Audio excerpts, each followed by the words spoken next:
Hey crafters, welcome to Paulette's Pretty Paper Crafts. I am doing this fun flat magnet craft for Easter, and I'm just pulling a bunch of Easter stamps from my Easter bucket, and I want to share this. It's really a pretty quick craft. You can do it in a day or in 2 days if you want to do part of it one day and then let it glue overnight and then do the rest the next day. You're going to start with these flat marbles.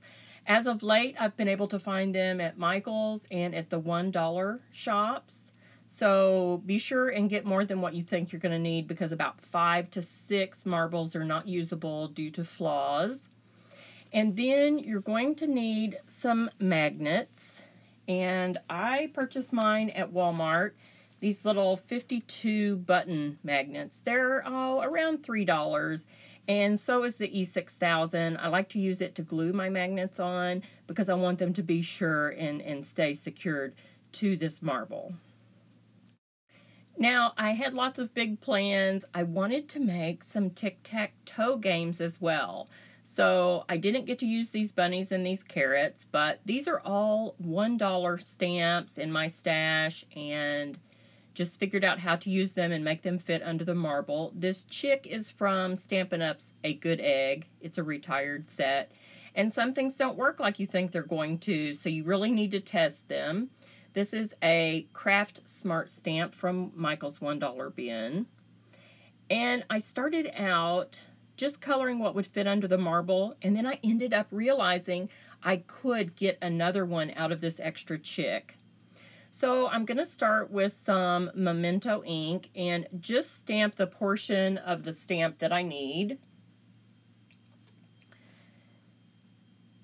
These are all $1 stamps. These are from either Studio G or Inkadinkado, and these were from the $1 bin at Michael's when they were selling those little square clear stamp sets, little 2x2 stamp sets. So I'm going to start with Y18, and I'm going to make some yellow peeps here. Simple coloring, no shading, just filling in the area. The marble is going to magnify whatever you put down, and these marbles that I had in this bag actually had kind of a iridescent coating on them, so I decided I wasn't going to do a lot of work because I don't think you would see it under that iridescent marble anyway. But that's what I had on hand, and so I just went ahead and cranked them out. So I'm using some RV55, which is cotton candy, and I'm going to do a couple of pink bunnies.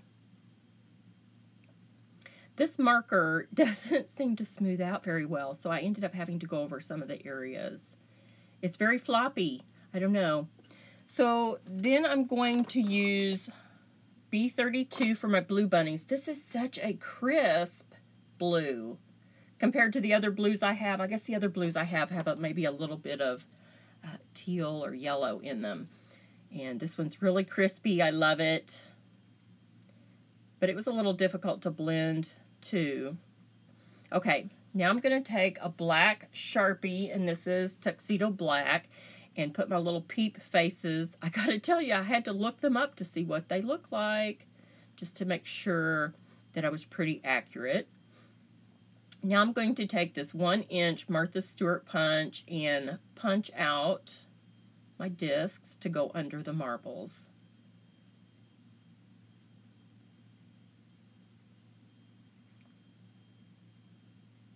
So as long as you have, your cardstock and your punches and your markers, really all you need is the marbles, the magnets, and the glue.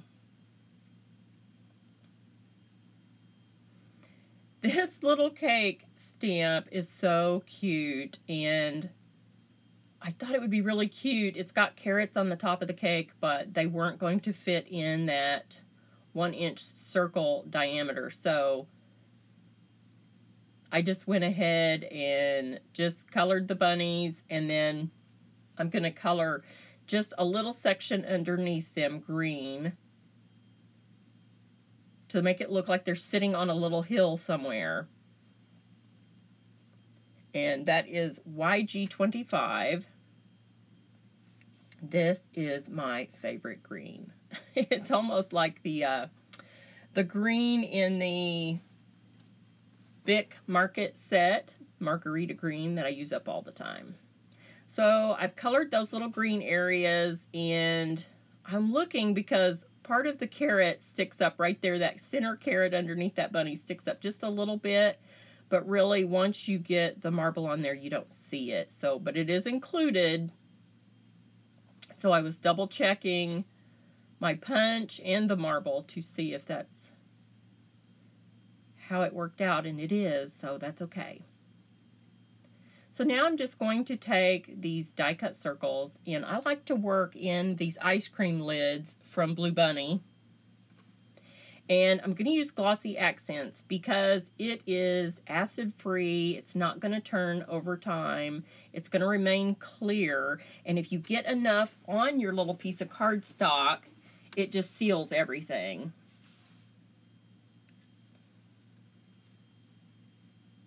So I'll give you a closer look at about how much that is. It's better to have too much than not enough. Now, I did take my marbles and I kind of cleaned them off on my pants, on my blue jeans, just to make sure there's no film or anything on there that's going to stick or show on the front of my bunny faces. And then smoosh that in every direction, spread the glue. And then some of them I did have to press a little bit harder. I did rotate the flat marble in the most pleasing way, because some of them are kind of egg-shaped. You know, for the most part, they're round, but some of them are oval. And so I just rotated them so that that looked the best head on. And some of them I did have to actually hold down with my finger for a few seconds so that glossy accents could start to set. And if you don't have this on a level area, they're going to slide. So watch that. You might set them aside for like a minute or 30 seconds and then run check them, because I did have some that slid. And then when these dry, I will glue these little button magnets right on the back. Just like this. And I like E6000. It's one of those glues, though. You have to be really careful and use it in a very well ventilated area. Now, I'm going to pop these off by flexing the ice cream lid. And then I'm going to clean up the edges a little bit. You can see where the excess glossy accents leaked out. And you can do that with just a little small pair of scissors. And I trim off any excess of the circle, because these marbles are not all exactly the same.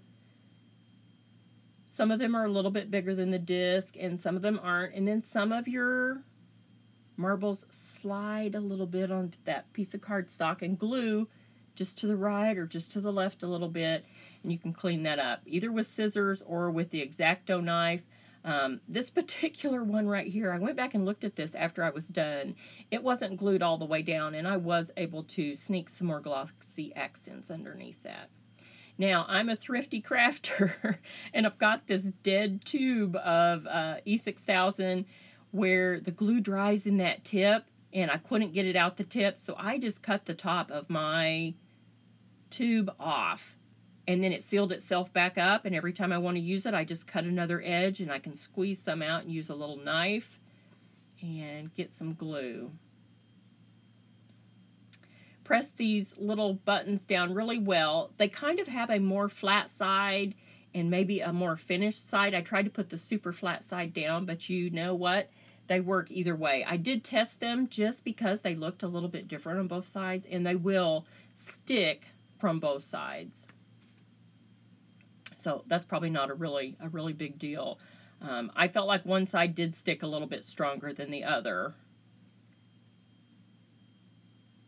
And they just turned out super cute. I love them.